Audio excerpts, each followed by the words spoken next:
Hi hello నమస్తే అందరు ఎలా ఉన్నారు? Welcome back to Q life media. Andhra Pradesh స్టేట్లో ఈ మార్చ్ 31 లోపు మీ యొక్క రేషన్ కార్డుకి ఈకేవైసీ కనుక పూర్తి చేయకపోతే మాత్రం ఏప్రిల్ 1 నుంచి మీకు రేషన్ కార్డు మేము రద్దు చేస్తామని రాష్ట్ర పౌర సరఫరాల శాఖ వారు ఉత్తర్వులు జారీ అయితే చేయడం జరిగింది.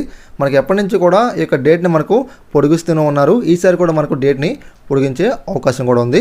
ఫ్రెండ్స్, ఆల్రెడీ మన యూట్యూబ్ ఛానల్ ఒక వీడియో అయితే చేశాను. ఆ వీడియో దేని గురించి అంటే, మీరు రేషన్ షాప్ దగ్గర కావచ్చు లేదా గ్రామ మరియు వార్డు సచివాలయం దగ్గరికి వెళ్లకుండానే మీ యొక్క రేషన్ కార్డుకి ఈకేవైసీ అనేది ఎంతమంది పెండింగ్ ఉందో ఎలా చెక్ చేసుకోవాలని చెప్పేసి. సో చాలామంది కూడా చెక్ చేసుకున్నారు. కొంతమందికి పెండింగ్ ఉంది, వాళ్ళు వెళ్ళి ఈకేవైసీ కంప్లీట్ చేసుకున్నారు, ప్రాబ్లం అయితే క్లియర్ అయిపోయింది. సో కొంతమందికి ఏంటంటే 2 ఆప్షన్స్ అనేవి వస్తున్నాయి అనమాట. సో నెంబర్ 1 వచ్చేసి పేరెంటల్ అథెంటికేషన్, తర్వాత మనకు మైగ్రేషన్ అని చెప్పేసి 2 ఆప్షన్లు అయితే రావడం జరుగుతుంది. దీని యొక్క అర్థం ఏంటని చెప్పేసి చాలామంది కూడా అడుగుతున్నారు. సో ఈరోజు ఈ వీడియోలో మనమైతే మరి ఎవరైతే స్టేటస్ చెక్ చేసుకున్నారో వీళ్ళందరికీ కూడా పేరెంట్ ఐడెంటిఫికేషన్ అంటే ఏంటి, మైగ్రేషన్ అంటే ఏంటో వీడియోలో మీకు బ్రీఫ్గా చెప్తాను.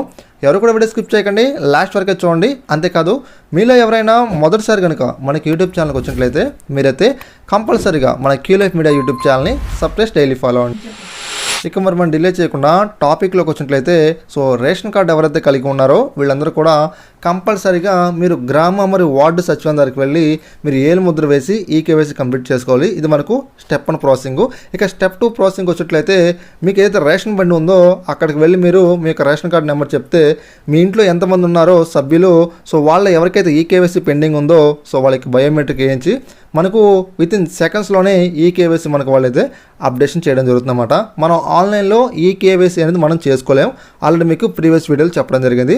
ఆన్లైన్లో మనకు ఈకేవైసీ అనేది స్టేటస్ అనేది సో ఎలా ఉందో చెక్ చేసుకోవాలో కూడా మన ఛానల్లో ఒక వీడియో అయితే చేయడం జరిగింది. సో ఇలాంటి సిచ్యువేషన్లో కొంతమందికి పేరెంటల్ ఐడెంటిఫికేషన్ తర్వాత మైగ్రేషన్ అని వస్తుందని చెప్పేసి మనకు కాంప్లైంట్ చేస్తున్నారు. ఫ్రెండ్స్, ఫస్ట్ ఆఫ్ ఆల్ మీకు ఏంటంటే పేరెంటల్ అథెంటికేషన్ అంటే ఏంటో మీకు చెప్తాను. సో ఇలా రావడం వల్ల మీరు భయపడాల్సిన పని లేదనమాట. సో వీళ్ళు బయోమెట్రిక్ వేయాలో లేదో కూడా మీకు చెప్తాను. ఫ్రెండ్స్, మనకేంటంటే పేరెంటల్ ఐడెంటిఫికేషన్ అంటే 5 సంవత్సరాల లోపు ఎవరైతే మీ యొక్క కుటుంబంలో చిన్నపిల్లలు ఉన్నారు, బాబు కావచ్చు పాప కావచ్చు, సో వాళ్ళకేంటంటే మనం ఆధార్ కార్డ్ని సో కొత్తగా క్రియేట్ చేయడం కోసం ఆధార్ సెంటర్కి అయితే వెళ్తాం.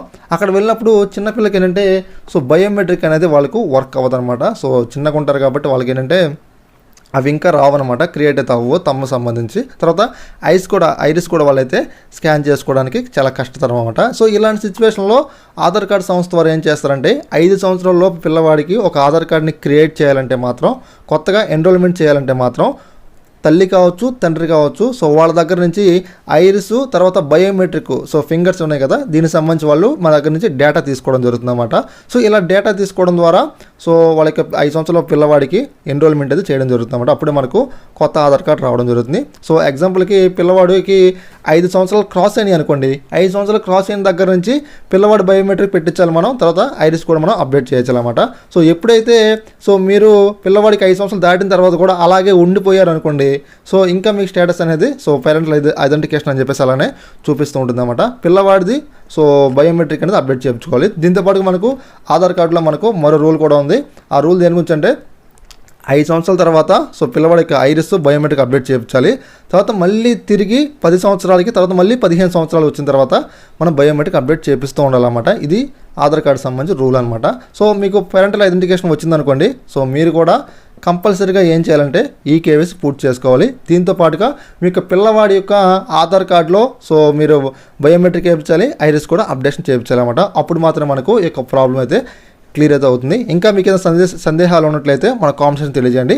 ఇక మనం సెకండ్ ఆప్షన్ అండి మైగ్రేషన్ అన్నమాట. సో ఎగ్జాంపుల్కి మీ ఫ్యామిలీలో 4 మెంబర్స్ ఉన్నారు, మీ మదర్ తర్వాత మీ యొక్క ఫాదర్, మీ సిస్టర్ తర్వాత మీరున్నారు అనుకోండి. సో మీ ఫ్యామిలీలో సో మీ సిస్టర్కి మ్యారేజ్ అయిపోయింది. మ్యారేజ్ అవ్వడం వల్ల తను ఏం చేస్తుందంటే తనకి ఇంటి పేరు అయితే చేంజ్ అవుతుంది కదా, సో వాళ్ళకి హస్బెండ్ దగ్గర వెళ్ళిపోతారు. తర్వాత ఆ హస్బెండ్ తర్వాత మీ యొక్క సిస్టర్కి రేషన్ కార్డు కొత్తగా కావాలి. సో ఇలాంటి సిచ్యువేషన్లో ఏం చేస్తారంటే సో మీ యొక్క రేషన్ కార్డు నుంచి వాళ్ళు డిలీషన్ అవుతారు అనమాట. సో మీ యొక్క ఫ్యామిలీ మెంబర్స్ని డిలీషన్ అవుతారు. డిలీషన్ అయిన తర్వాత సో వాళ్ళు ఏం చేస్తారంటే దీన్ని స్ప్లిట్ ఆప్షన్ అంటారు అనమాట. స్ప్లిట్ చేసిన తర్వాత మీ యొక్క సిస్టర్ యొక్క హస్బెండ్కి ఏదైతే ఉందో సో వాళ్ళు కొత్తగా రేషన్ కార్డుకి అయితే అప్లై చేసుకుంటారు. సో మీకు సిస్టర్ అయితే వాళ్ళ దాంట్లో యాడ్ అవుతుంది. ఇలా యాడ్ అయినప్పుడు ఏం జరుగుతుందంటే మనకు మైగ్రేషన్ అని చెప్పేసి రావడం జరుగుతుంది అన్నమాట. ఈ విషయాన్ని గుర్తుపెట్టుకోవాలంటే మీ సిస్టర్కి మ్యారేజ్ అయింది, ఆమె వెళ్ళిపోయింది అంటే మీ రేషన్ కార్డుని స్ప్లిట్ అయ్యి వెళ్ళిపోయింది అనమాట. దాన్ని మనకు మైగ్రేషన్ రావడం జరుగుతుంది.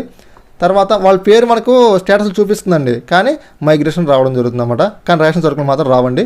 వాళ్ళ రేషన్ కార్డులో ఉన్న అదే మీ యొక్క సిస్టర్ వాళ్ళ మీ యొక్క బావగారు యొక్క ఎవరైతే ఉన్నారో వాళ్ళకి మాత్రం రేషన్ సరుకులు రావడం జరుగుతుంది అన్నమాట. మీ కార్డులో చూపిస్తుంది కదా అని చెప్పేసి మీకు రేషన్ సరుకులు అయితే ఎవరు ఈ విషయం గుర్తుపెట్టుకోవాలి. తర్వాత నువ్వే ఉన్నావు, ఒక పర్సన్ ఉన్నావు, నీకు కూడా మ్యారేజ్ అయిపోయింది, నువ్వు కూడా మీ ఫ్యామిలీ నుంచి స్ప్లిట్ అయిపోతావు, సపరేట్ అయిపోతావు. తర్వాత మీ కొత్త రేషన్ కార్డు అప్లై చేసుకుంటారు. అప్పుడు కూడా మీకు అప్పుడు కూడా మీకు మైగ్రేషన్ అని చెప్పేసి రావడం జరుగుతుంది అన్నమాట. అంతే సింపుల్ ప్రాసెసింగ్. ఓకే ఫ్రెండ్స్, ఈ వీడియో నేను మీకైతే పేరెంటల్ అథెంటికేషన్ తర్వాత మైగ్రేషన్ అంటే ఏంటో మీకు నేనైతే బ్రీఫ్లీగా ఎక్స్ప్లెయిన్ చేశానని చెప్పేసి అనుకుంటూ ఉన్నాను. ఇలా ఎవరైతే ఇలా ప్రాబ్లమ్స్ వచ్చారో వీళ్ళు కూడా కంపల్సరీగా బయోమెట్రిక్ అయితే వేయాల్సి అయితే ఉంటుందన్నమాట. ఈ విషయం గుర్తుపెట్టుకోవాలి. ఓకే ఫ్రెండ్స్, ఇలాంటి ఎన్నో ఇన్ఫర్మేషన్ వీడియోస్ కోసం మీరైతే కంపల్సరీగా మన క్యూలైఫ్ మీడియా యూట్యూబ్ ఛానల్ని సబ్స్క్రైబ్ డైలీ ఫాలో అండి. Thanks for watching. మళ్ళీ కలుద్దాం.